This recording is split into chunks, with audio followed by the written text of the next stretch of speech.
Beginilah suasana salah satu ruangan kerja di lingkungan kantor pemerintah Kota Gorontalo di hari pertama kerja pasca libur Idul Fitri.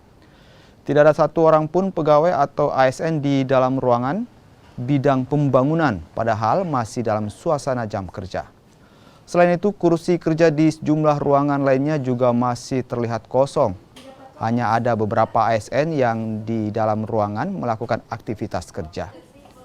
Menanggapi hal ini, Sekretaris Daerah Kota Gorontalo mengatakan kekosongan sejumlah ruangan karena masih suasana Lebaran, terutama ASN yang baru balik dari luar Gorontalo dianggap masih melakukan silaturahim atau saling berkunjung.